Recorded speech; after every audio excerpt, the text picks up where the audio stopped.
Welcome to another episode of the Cover 2 podcast, as Nick is here flaunting his Clippers jersey already. Obviously, Jared Smith, am here in my Lakers jersey, the NBA champion Lakers jersey here. And Nick has his sorry Clippers jersey. We're starting a podcast like this. Oh, yes, we are starting like that. When your team wins the championship, you get to talk as much trash as you want. And when your team loses a 3-1 lead and has to go home with Kawhi Leonard and Paul George on your team, then you get to sit here and take it all day long. But we are here today for an NBA preview. Today is Monday, December 21st. And tomorrow, Nick, on Tuesday, the NBA season, almost unbelievably, will be starting again just 2 months after the Lakers won their NBA championship in the bubble over the Miami Heat. Not much time off for some of these teams. Other teams who did not make the bubble or got bounced out in the first round have had more time. But for the Lakers, the Heat, some of these teams that went far into the playoffs, they did not get a normal offseason and normal rest time. So it'll be very interesting to see how some of these teams start the season and if there is some wear and tear as we go along. But Nick and I are here today. We're going to discuss each conference, tell you who we believe will make the playoffs and have an opportunity to be legit contenders in this year's NBA. So Nick, how do we want to start it? What conference do you want to go with? Should we start with the West? I think we got to start with the West, right? That's a division everybody's looking at. You know, in the East, though, with the advent of the Nets and Kevin Durant and Kyrie Irving and a potential James Harden trade, the East actually might be more interesting this year. But let's start with the Lakers and Clippers, because I think that's what most people want to start with. So how we want to do it today on the podcast was, we all know how an NBA preview goes. There's 73 games. A lot can happen. Injuries play a big part of it. So what we want to do is we want to separate this into 2 or 3 segments sort of per conference. And that is that we are going to talk about the true NBA Finals contenders, then teams that are ones. I'll put it out there too. Okay. Go ahead. Teams that are a step away or a player away, or maybe a team that could surprise and be a Finals contender to us. And then we'll discuss the teams that we think could make the playoffs. But that will probably be relegated to a little bit less time. We will do that for both conferences. And we'll start with the West. I think it's obvious here. I'll start because I think my team's going to be better this season than the Clippers. So it is going to be interesting with the Western Conference. My true contenders, just to put it out there, are your Los Angeles Lakers, my Los Angeles Clippers, and the Denver Nuggets. And the interesting thing about those true contenders is I actually do believe the Lakers will end up being the 3rd seed at least. And I think in the regular season, and I think that is because what you were just discussing to start this podcast, the fact that the Lakers haven't had a lot of time off, you're going to have a lot of games where either LeBron or Anthony Davis isn't playing. I think the Lakers will get off to a slower start.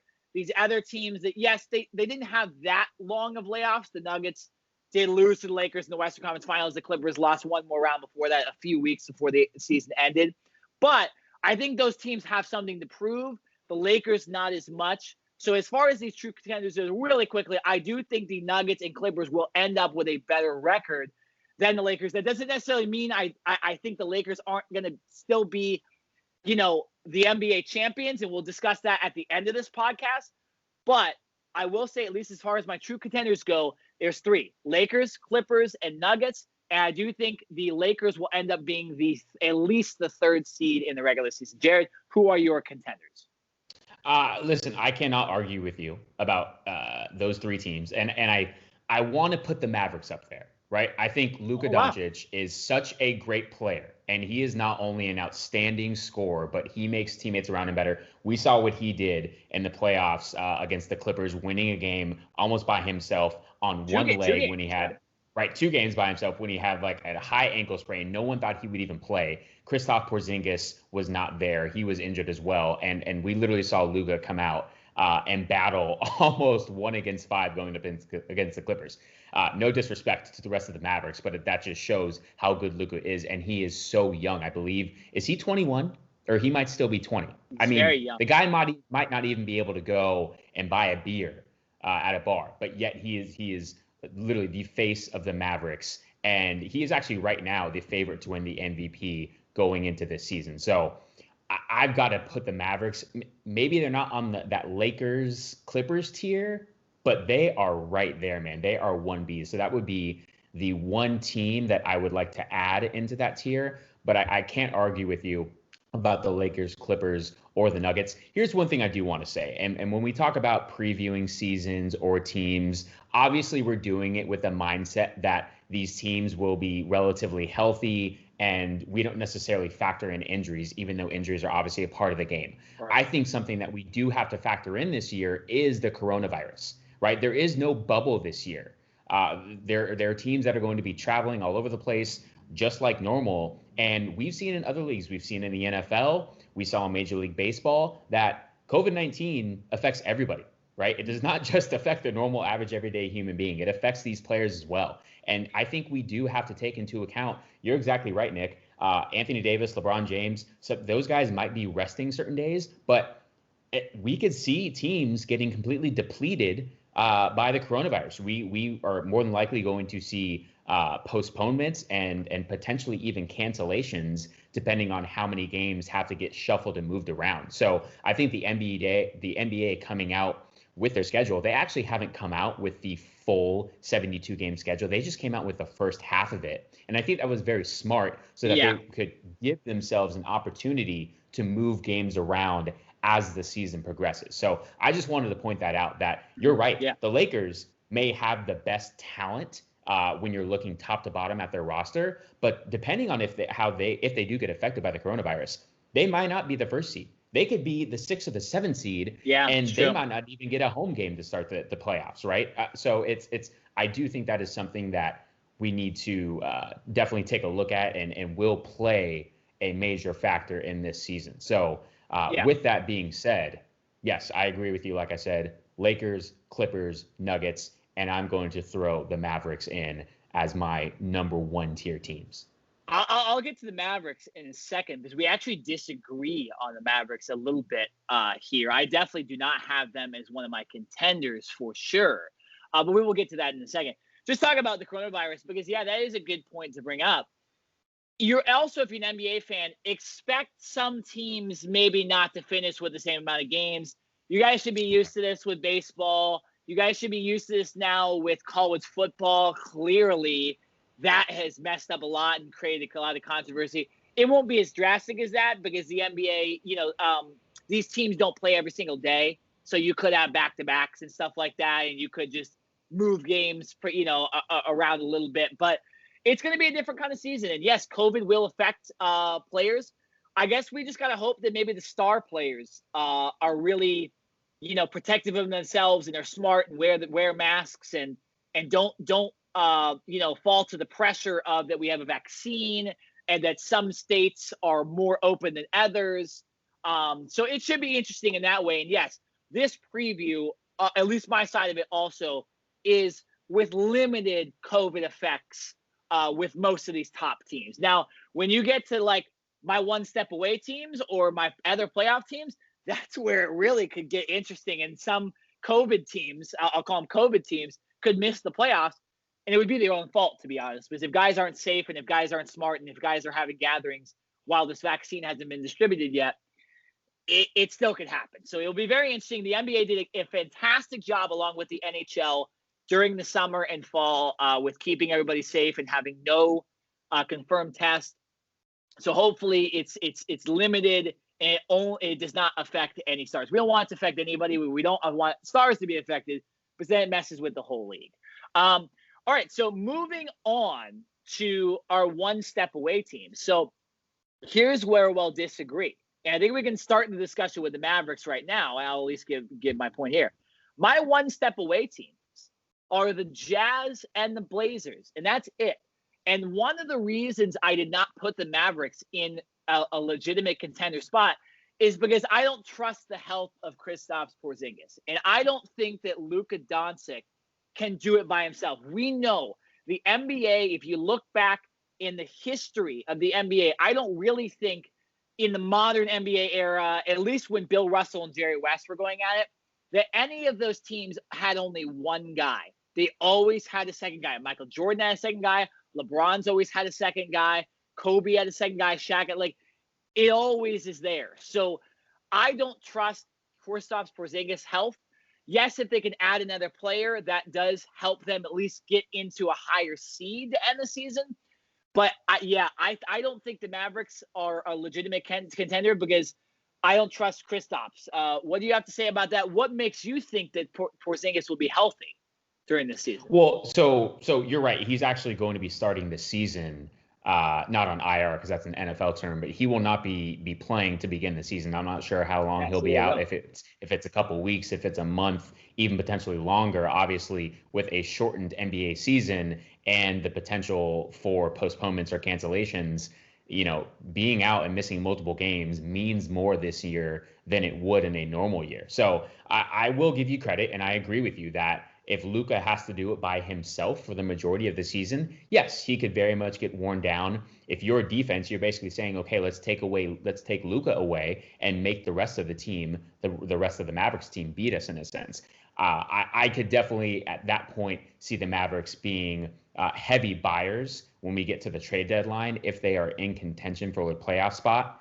But I believe if Porzingis comes back healthy, which I hope he will, then I think that is a great 1-2 punch because we got to remember Porzingis, for how tall he is and the things that he can do. He can dribble the ball like a point guard up the court, right? He can shoot the three. He can face up. He can back you down in the post. There is nothing that this guy can't do. And he's actually an exceptional passer for how big he is. So I'm basically of the mindset that when Porzingis does come back, that I'm thinking that he will, or I'm saying that he will be healthy. And like I said at the beginning of the show, I don't go into this with a mindset of players being hurt, right? Obviously, Porzingis will not start the season, but when he does come back, I'm going to assume that he will be healthy for the rest of the season, and he will be the, Rodman to Luka's Batman, if you will. And that to me is a two-headed monster that even in the West, which is a more difficult conference, I think that will be a great pairing, and that's why I put them in that number one tier on my list. Yeah, so and that makes sense. I mean, that is Kristaps Porzingis essentially is the only reason the Mavericks would be contenders, and that's kind of what I'm saying. I'm just factoring in the fact that the guy's never been healthy, and I can't confidently sit here and say that he's going to be healthy the entire season, and he literally starting the season hurt. So interesting enough. Now, I do want to go over the Jazz and the Blazers because I think these teams have legitimately underrated rosters, okay? Remember, now we talked about COVID a second ago. With the Utah Jazz, I think a lot of their problems last year was with the fact that Rudy Gobert essentially sent us into quarantine. Okay, when Rudy Gobert got sick, along with Tom Hanks and a couple other people, we have been inside ever since Rudy Gobert did his little touch of the microphones after one of those games. And obviously we heard most of 2020, the fracturing of Donovan Mitchell and Rudy Gobert's contracts or their relationship. But guess what? Rudy Gobert is there to stay. He just got a massive contract extension, 5 years, over $200 million. Ooh, 205 to be exact. Yeah, and if I'm not wrong, I believe Donovan Mitchell signed an extension too, earlier this year. Correct? I could be wrong. I don't know about that. I would have to go back and look, but I'm not sure. Yeah, but so nonetheless, so it's Mitchell agreed to a deal worth $195 million. So both these guys are there to stay.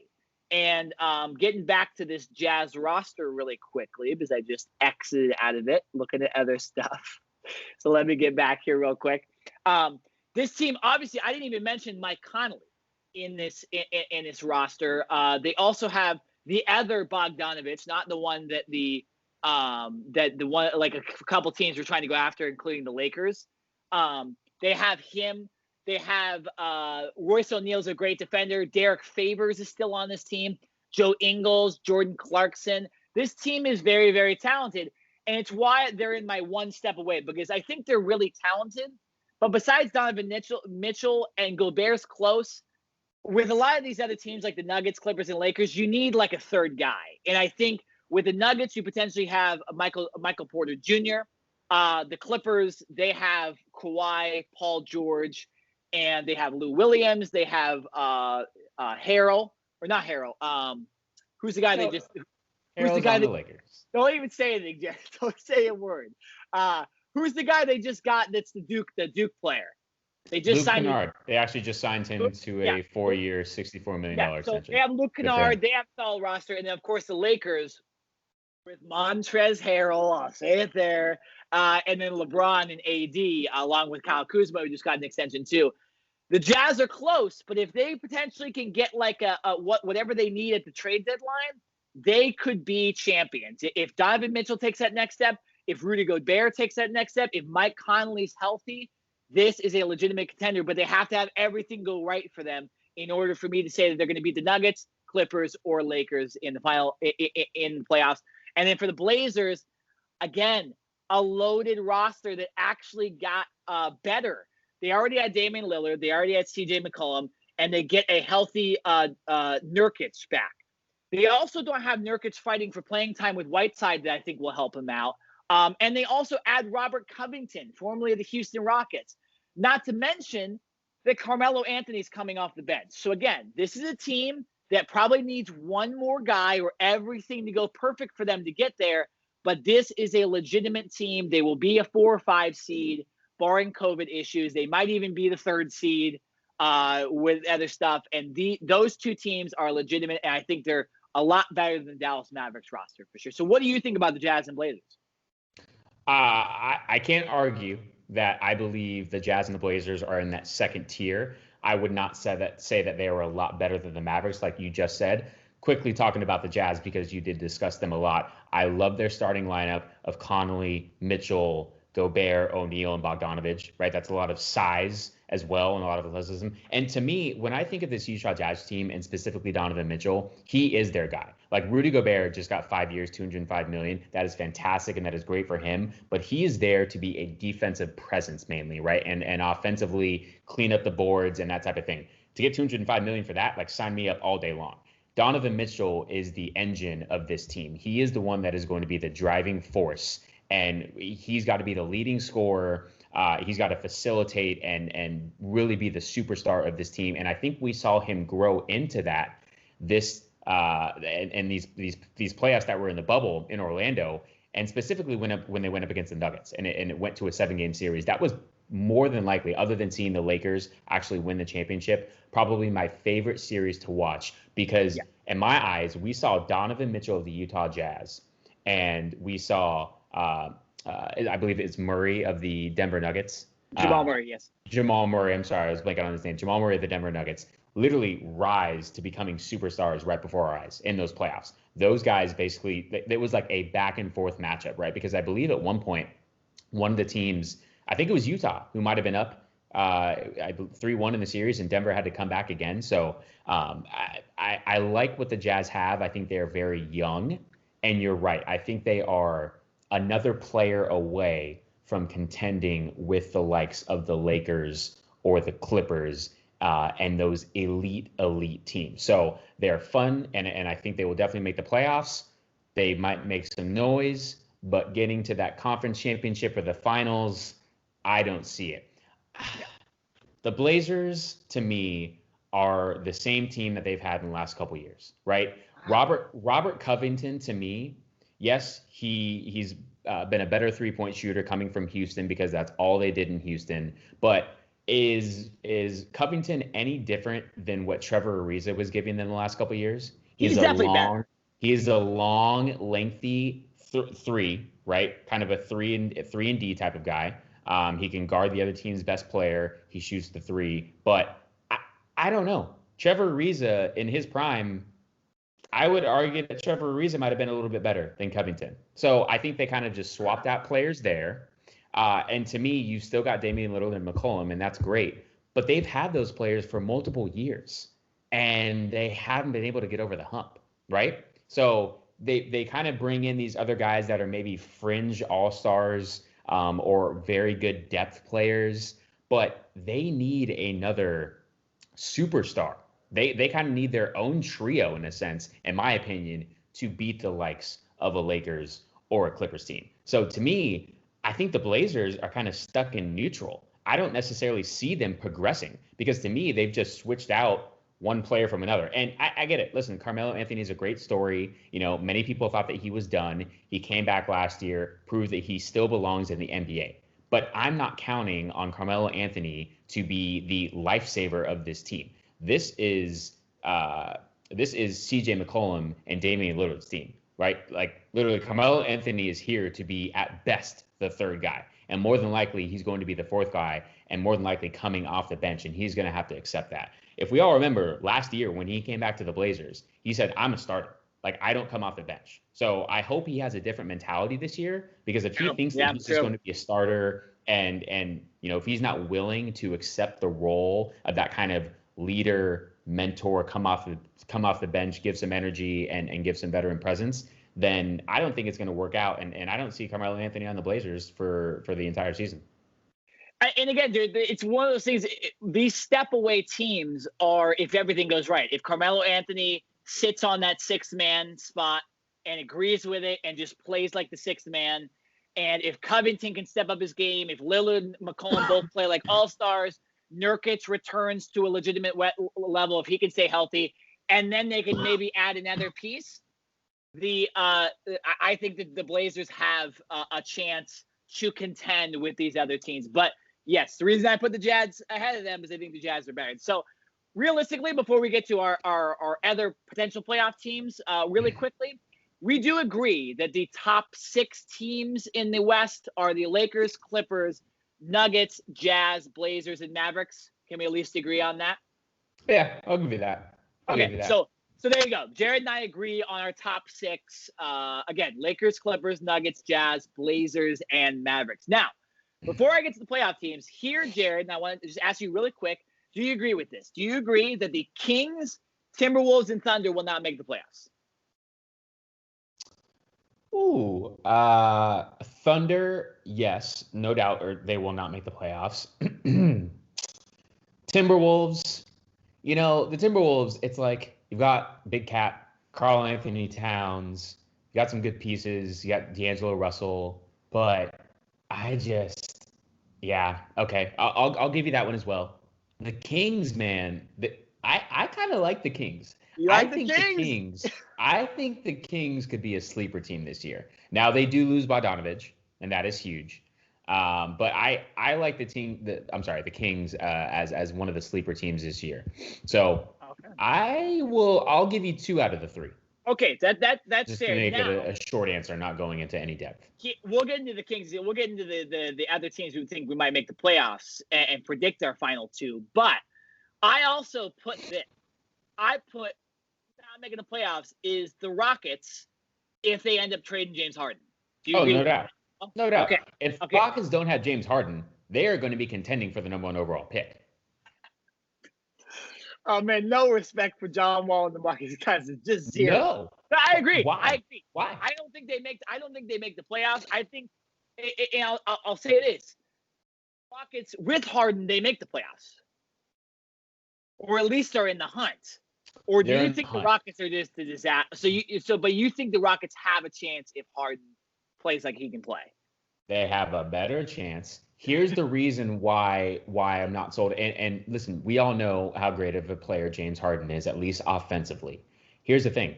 That entire team is built for Mike D'Antoni's offense, for the 7-second offense, right? They are going to need another year, potentially even 2 more years, to bring in the new players for the type of system that they want to run.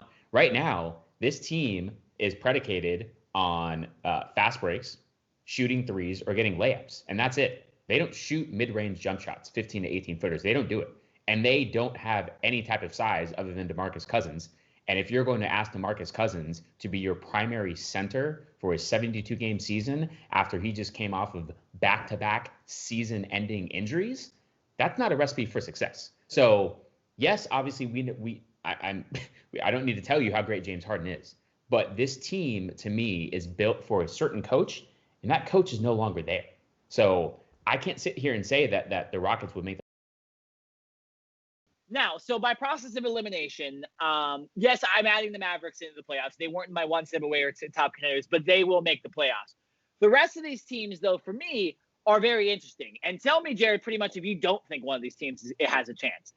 I think the Suns have a legitimate chance to make the playoffs with Chris Paul. I think the Golden State Warriors with Steph Curry, you always have to give them a chance. They were horrible last year, but really screwed with injuries. They don't. I believe Draymond might be hurt in the beginning of the season too. New Orleans Pelicans, they lose some play. They lose Drew Holiday, so they kind of downgrade. But you hope Zion gets better. I give them a chance. The Spurs, I personally always just give a chance with Greg Popovich. They're going to have a chance to make the playoffs. DeMar DeRozan, LaMarcus Aldridge. And then my kind of crapshoot, I'll say this. If the Grizzlies could make the playoffs last year or at least get super close, I think they have a chance. Those guys are just only going to get better. So I put them in there in the maybe playoffs. Mark, Jared, you obviously are adding the Kings into this, but was there any teams you wanted to take out of the list I just mentioned? The Grizzlies, to me, John Morant, I think he's going to be special. I love what he does. I think that team is way too young, and I think it's John Morant, and that's it on that team. So they're going to need to continue to build through the draft, and then, potentially next offseason try to land another superstar. Problem is they're in a small market, but with the likes of Giannis just signing that max extension and staying in a small market like Milwaukee, I think that helps a team like the Grizzlies to potentially say, hey, just because we're in a small market and we're not in LA or New York doesn't mean that we can't attract the superstar. So I think they are, potentially 2 years away, and they need to just continue to build the roster. I like what they're doing, but they're not there yet. Phoenix, I'm completely on board with you there. Phoenix went undefeated in the bubble last year, going 8-0, and I believe they beat the Clippers in the final game on that buzzer beater by Booker. So I love what Phoenix is doing. Chris Paul, listen, we all know what Chris Paul, he's going to be in the Hall of Fame, and he's a great player on the court, but there are so many rumblings of him not being a great teammate. And I'm talking about on the court. I'm talking about in the locker room, just a veteran presence. There's a reason why he left the Clippers. There's a reason why he wasn't with Houston, or he was only with Houston for a year, because him and James Harden didn't necessarily get along. And I hope that Chris Paul does not stunt the growth of Devin Booker, because Devin Booker is a superstar. And the only reason why he is not talked about more is because he plays in Phoenix. If he was in a bigger market, if he was in LA or New York, Devin Booker would be like all over billboards. But because he plays in Phoenix and they have not been relevant since the Steve Nash days, I hope that Chris Paul is able to mentor Devin Booker, but also at the same time take a back seat and let this be Devin Booker's team. Because Chris Paul is known for being a ball handler, right? Literally always having the ball in his hands and always the one that is talking. He's like a coach out there on the court, which can be a good thing, but sometimes it's almost like he's micromanaging. So I love Devin Booker. Obviously, DeAndre Ayton is a stud. I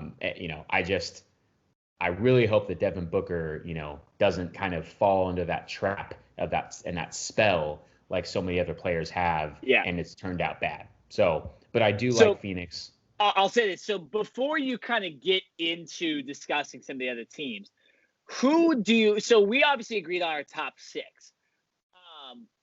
Talked about the Kings, and you talked about them being a sleeper.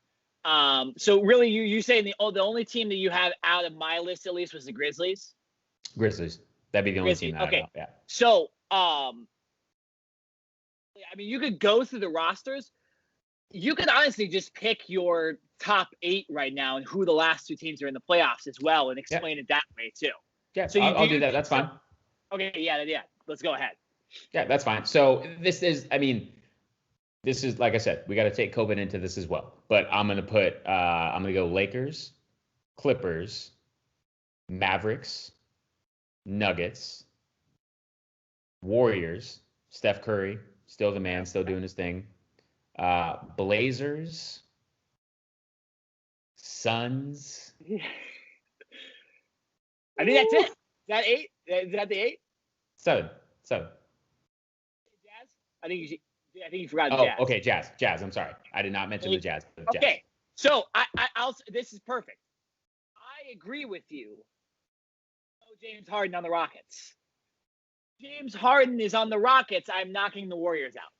I'm of the mindset that within 2 to 3 weeks, James Harden will no longer be on the Rockets. I agree. But I just have to put it out there. We're recording this podcast earlier than we're releasing it. So potentially Harden could even be traded. That's why I'm doing both. But here's so I'll ask you this just in case this matters. I agree with you. The Warriors are the 8 and 9 seed. And again, I think the playoffs are the 9 versus 8 seed is playing, right? Like we're going to have a little play-in game too. So the 9 seed actually matters in the NBA playoffs this year. You actually technically make the playoffs like baseball. It's almost like a wild card game. So right. I believe the Warriors will have a chance. Do you believe the Rockets, if they somehow keep Harden, are that 9th, 8th team? Or do you think it's somebody else? If we're strictly talking Warriors and Rockets, I'm taking Warriors. Even with James Harden on the team, I'm still taking Warriors. Well, no, but so I'm saying you already have. So we both agree that the Warriors will have a chance. But do you believe that the Rockets have a chance, or are you putting the Pelicans or the Spurs ahead of them to make it even with Harden? Or the Kings? I give him a chance, but if you can just tell on my face, I'm not confident about it. So I'm gonna say no. There's too many holes. I don't like the Rockets this year at all, with or without James Harden. It's definitely an interesting, and I agree with you. The Rockets are not a good team without him. Now, you seem high on the Kings. Are you putting them ahead of potentially the Pelicans or Spurs to potentially get that 9th spot? Listen, the Spurs are Greg Popovich, and just like you said, it's not like the Spurs have a great roster or they've got these, superstars or a 3-headed monster or anything. But we take it for granted sometimes how great of a coach Greg Popovich is and what he can do with less talent. Now, at the end of the day, you have to have talent out there on the court. So, for a stretch of games, San Antonio can look great. Also, if I'm not mistaken, last year was the first year that the Spurs had not been in the playoffs. It had been like a 20-year stretch. So, I mean, it's obviously Greg Popovich at that time. He had Tim Duncan, greatest power forward of all time, Manu Ginobili, Tony Parker, all that for many of those years. But even some of those years when he didn't have those guys, he was still at least making the playoffs. And so you can never count the Spurs out as long as Greg Popovich is there. I do like what the Pelicans are doing, even with the loss of Jrue Holiday. Obviously, Zion looks like even more of a freak than last year. He's actually had a full offseason, no knee injury. He's been able to stay in the gym. He doesn't look like James Harden. He actually looks like he's bigger than James Harden, but James Harden right now looks bigger than Zion. Right? James Harden just looks big. So, look at the lineup right now. You got Lonzo Ball, Eric Bledsoe, Brandon Ingram, Zion Williams, and let's not forget they got Steven Adams from OKC. I think that's a big pickup from a center position as well, right? You got J.J. Redick and Josh Hart coming off the bench, 2 good shooters, 2 good defenders. I like what this Pelicans team can do, man. If they can stay healthy, which I think hopefully they will, if Zion stays healthy, this could be one of my other sleeper teams coming out of the West. Yeah, no, it's definitely going to be interesting. I think the Pelicans, they're like a year away. I think that with this just loaded West, it's going to be tough for them to make the playoffs. They Eric Bledsoe, Steven Adams are going to get used to the team. Zion, he's growing, but we need to see if he's not injury prone like he was in college and like he was last year, and if he can keep his weight down. And let's see if Lonzo gets better. Obviously, you have Brandon Ingram. I think that's the one guy you can kind of count on to be a real good player for them. But I think too many questions for me to put the Pelicans in. And I already didn't have the Kings in, and I agree with you on the Spurs. So I think – we have our 8 teams in the West are the Lakers, Clippers, Nuggets, Jazz, Blazers, Mavericks, Suns, and Warriors. At least will be in the top 9 in the new playoff system. All right, in no order. Order could be jumbled. We'll release it on Twitter after. But we'll get the proper order. But those are the 9. Those are the 8 teams that for sure will get in. All right, Eastern Conference, Jared. And I think with the Eastern Conference, you can agree with me. there's probably realistically 6 teams that have any chance to compete for anything in the East here. There are teams that will make the playoffs, but the 7, 8 seeds in the East tend to not be too great. So I think what we'll focus on with the East is the top teams and not as much focus on the bottom teams. We'll name our 8 playoff teams, like I said, but we're going to focus, at least here on the podcast, on just those top teams. So, Jared, I'll let you start this time for the East. Who are your true contenders? I've got 3. I've got the Milwaukee Bucks. And how can you not with Giannis, right? I think they are going to – listen, Giannis has had a chip on his shoulder since he got into the NBA. And losing the way they did in the bubble to the Miami Heat, and I think he was I think he was embarrassed, right, to lose that way. I know he was injured. He wasn't 100%. But I think Milwaukee is going to come back this year. Listen, he's got that new contract, that security as far as money goes. He knows he's going to be in Milwaukee for at least the next 5 years. So I think Milwaukee – not the clear cut, but right now, I think they are the number 1 seed. I think there's an argument to be made for the Brooklyn Nets, obviously because you have Kyrie and Kevin Durant coming back. And so far in the early preseason games, Kevin Durant looks like the old Kevin Durant. Problem is, we just haven't seen them gel yet, right? We don't know what they're really going to be like as a team for an entire season. We know more or less what this Bucks team is going to look like.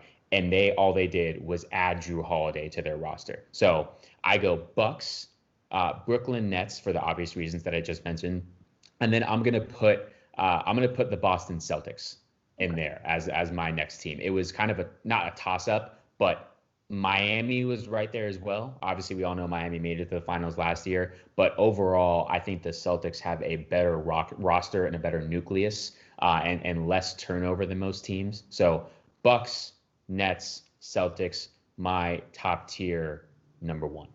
AJ, I couldn't agree more. You mentioned it with the Bucks. I'm really high on them. You now have Giannis completely bought in. You have a better roster realistically than you even had. There's not so much on Middleton anymore. I think the Bucks are they're 1A in the NBA right now with the Lakers and Clippers and Nuggets up there as potentially those top teams. And I expect the Bucks to get the number 1 or 2 seed. Brooklyn Nets. Again, we don't really know what this is going to be. You have Kevin Durant. Is he healthy? You have Kyrie Irving. Is he sane? We've seen him burning sage. We've seen him call out the media, even though he's the Players Association vice president. Where is that guy's head? I don't know, but I'm going to put him as contenders. If everything works out, they are contenders. I really like the Celtics as well. I'm actually going to put the Celtics above the Nets just because there's less questions with them. And I think Jason Tatum's going to get better. Jaylen Brown's going to get better. I love Marcus Smart. And they kind of got rid of Gordon Hayward, who I think was kind of a unnecessary piece, and it took a lot of cap space off of them. So if they want to make a move, they can be even more of a contender. But I really like the Celtics as well. So I couldn't agree more. Those are clearly are both our top 3 teams. So I will go with I'll go with my one step away teams. I did a little different, Jared, for the East. And instead of my one step away teams like I did for the West, I'm going to call these my Harden away teams. And that is the teams that if they add James Harden, then they are legitimate contenders. But if they don't add James Harden, just like I said with the West and the Rockets, they are not a contender. And those 2 teams are the Miami Heat, who already said they weren't. I already did my research, but I don't think the Heat are. And the 76ers.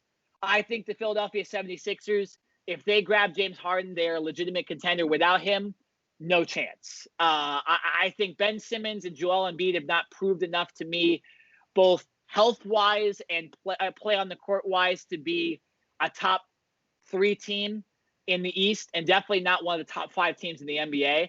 I think if you draft James Harden, you then have Simmons, Harden, Tobias Harris, and Embiid, and how the hell am I not going to say a team like that isn't a contender? And then for the Heat, they had a great run. They were a bubble team against the Lakers. They won 2 games, but it was a different year. And any other year, the Miami Heat wouldn't have made the finals. I don't think they will make the finals this year unless they add of the James Harden like. So the other team I'll put away in the one step away, I don't think this team's adding James Harden, but the Toronto Raptors, or should I say the Tampa Bay Raptors this year, because they will be playing in Tampa Bay. The Raptors, so weird. Yeah, the Raptors are one step away. Again, if they add a player, I really like Kyle Lowry. He seems to be playing in the prime of his career right now, as crazy as that sounds. Pascal Siakam is getting better. They also have like a young guys like OG and Anunoby, and they just signed Fred Van Vliet back to a contract extension. So I think that team's one step away. But those are my three teams. 76ers and Heat specifically need a Harden type. I think the Raptors just aren't going to get there unless they add another superstar. But so those are my three teams. Jared, do you agree, or do you have other teams you want to add or take away? I don't really like doing this with you because I feel like it just makes this show, a little boring, and I love debating and arguing with you, but I can't argue with anything that you said. I feel like you were spot on. It seems like if Harden does get traded away from Houston, it will more than likely be to the Philadelphia 76ers. Now, there's still some rumblings that the Brooklyn Nets could be involved, and that's because of the relationship with Kevin Durant and James Harden. But the more realistic scenario would be the 76ers. Now, here's a question for you, Nick. If the Sixers do end up making a trade for James Harden, is Ben Simmons a part of that trade? Yeah, that's a really good question. And it's funny. I mentioned Tobias Harris, and I should, because I don't think those four are going to be on the same team. I didn't think about it. The dumb logic from me. I don't think with what we've heard about James Harden in Atlanta and Vegas and his weight, I don't think Ben Simmons is worth James Harden. I think if you're the 76ers, you're close, and you could just go grab somebody else. Because I think there's other guys that potentially could get traded from other teams that you could go with, and you don't give up Ben Simmons for. I think Tobias Harris is fine. He's obviously a fringe all-star player, and you could trade him for anybody. But I don't think you should trade Ben Simmons. And I think it would be a very bad idea if they did. What's your opinion on it? My opinion, and I'm going to go from the Rockets' point of view, there is zero chance. And I mean none, like not even having a conversation. Don't even call me. I'm not going to pick up the phone and entertain if Ben Simmons is not the first piece in a Philadelphia 76ers trade. Ooh, wow. Listen, James Harden, can we agree that James Harden is like top 3 offensive player in the league? And could be the best. Right? At least top 5. Like, yeah, at least top 5, which is easily top 5. But like James Harden from an offensive standpoint is he's unreal, right? You cannot trade James Harden and just get draft picks. The NBA, just because you get a first round draft pick from another team, and let's say that team has the worst record in the NBA, you don't automatically get the number 1 overall pick. It's a lottery, so you could end up having the 10th pick. And we all know in the NBA, most drafts, there's like 2 to 3 like game-changing types of players. Everyone else could potentially be an all-star, but still needs work. So if I'm the Houston Rockets, I'm not trading away James Harden just for potential future draft picks that might not even be protected. I am getting Ben Simmons back, who is a jump shot away from being a bona fide superstar box office. And I know that's saying a lot because obviously Ben Simmons needs a lot of work with shooting, but he has everything else that you would need from an NBA player as far as a superstar is concerned. Wouldn't it be hilarious if Daryl Morey somehow gets James Harden again? Like, wouldn't you think that when he left the Rockets, you wouldn't want to deal with that stuff?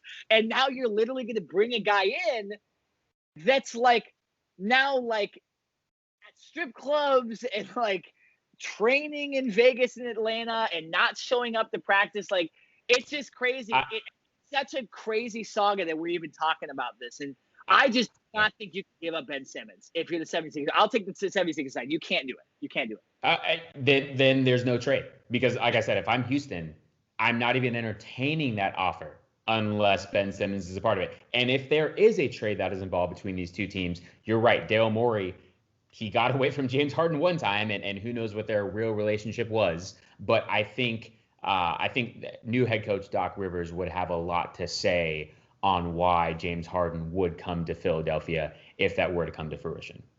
Very, very interesting. No, that should be interesting to follow. And, hey, Jared, we might even have an answer before this podcast gets released too. So should be interesting. Now, so did you agree with my Heat and Raptors as the other kind of step away teams? Yes. Now, listen, the Heat are a great team. And obviously they made it to the finals last year, albeit in the bubble. Say what you will about that, but you've got Goran Dragic, who they re-signed. Jimmy Butler, obviously, who's an all-star, but is he that guy that is going to consistently, on a night in and night out basis, get you 25 to 30 points? Is he going to be a walking bucket? Because I think that's what the Miami Heat need from their superstar, is a walking bucket. You got Maurice Harkless, who's a great defender, and then obviously Bam Adebayo, who signed a long-term contract as well. I love what Miami has on their bench. Their bench, to me, is probably one of the best benches in all of the NBA. When you've got Tyler Hero, Duncan Robinson, who's going to be interchangeable, Kendrick Nunn, who came on in the bubble last year, Myles Leonard, and then you got Andre Iguodala, who's kind of like that veteran guy, obviously won multiple championships with the Warriors. So the Heat, to me, have great depth, but I wouldn't say that they have one bona fide superstar. So in the East, where it's a little bit easier to win, and there's not as much competition, they are definitely going to be one of my top four teams, or I'm sorry, top five teams, but I don't have the trust that they can get back to the finals without getting a James Harden type. Yeah, no, I think Jimmy Butler does need to take that kind of next step to being superstar. I mean, he did a great job in the NBA Finals and in that playoff run, and it showed you the potential that team has. Do I think he will? I don't think so, and that's why I say I think they need a little bit more help. And a lot of those young guys, they can do well, but will they like replicate their bubble performance? I'm not sure. And then, so the Raptors, do you think they're one step away as well, or do you think they're on the kind of downturn as a franchise? The Raptors are a good team. The Raptors, they don't have a superstar. I like what Siakam gives them. Van Fleet is great, and shouts out to Van Fleet. I believe he's the first undrafted player in NBA history to ever get like an $80 million contract. So good for him for proving that just because you're undrafted doesn't mean that you can't have success in this league.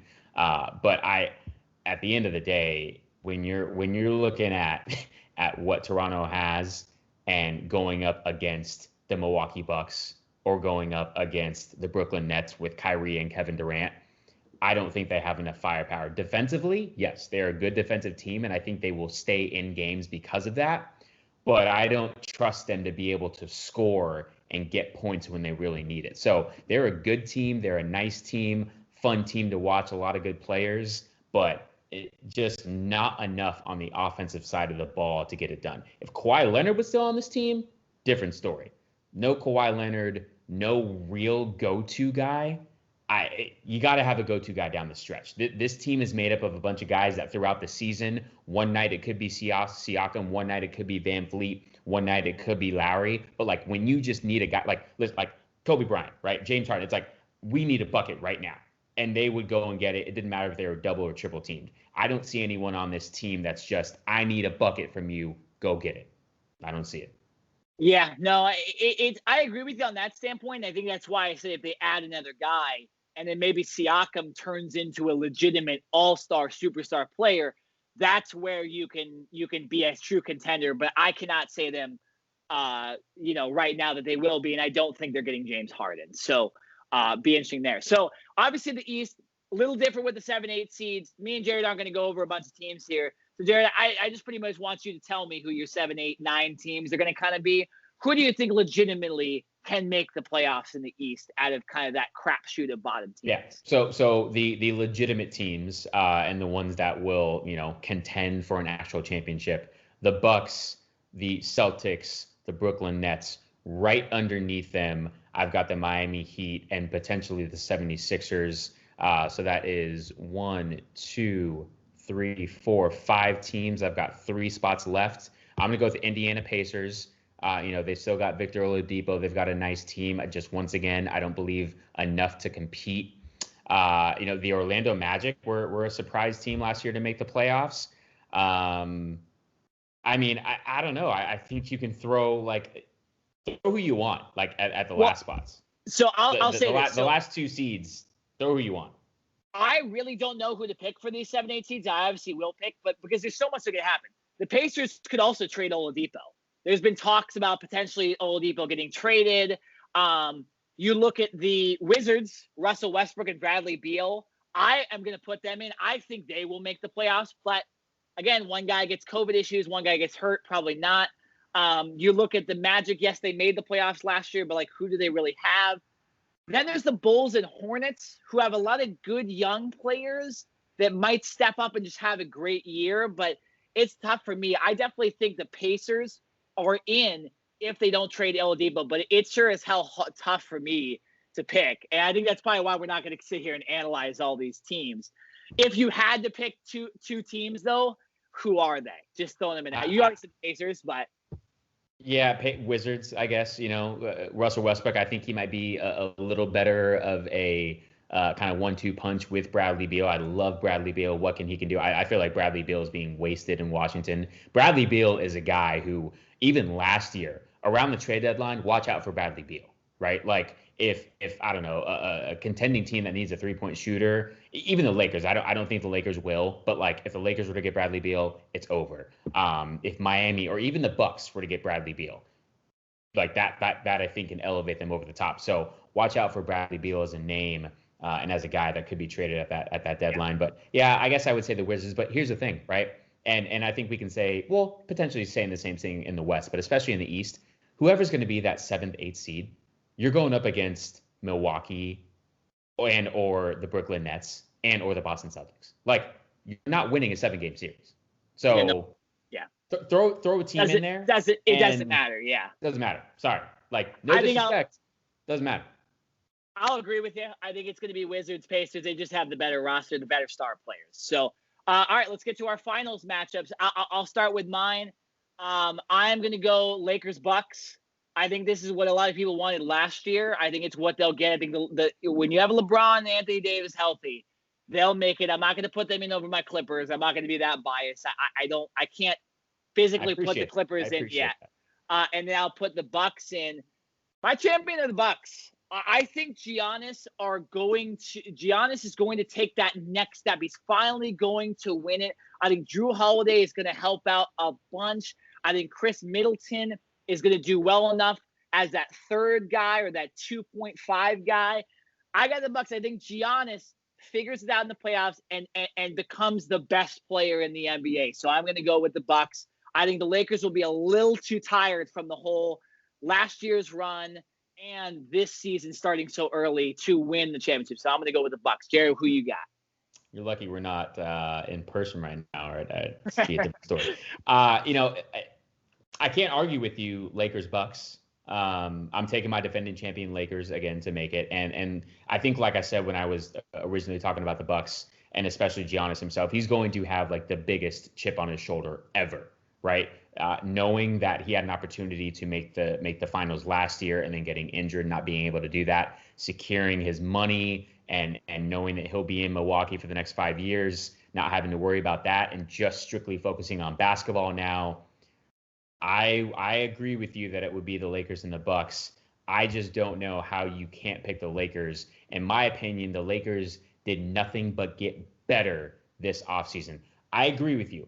I think the Lakers might come off to somewhat of a slow start. I think LeBron, more so than AD, but potentially AD, might, not be full throttle to begin the season. They're going to kind of warm themselves up.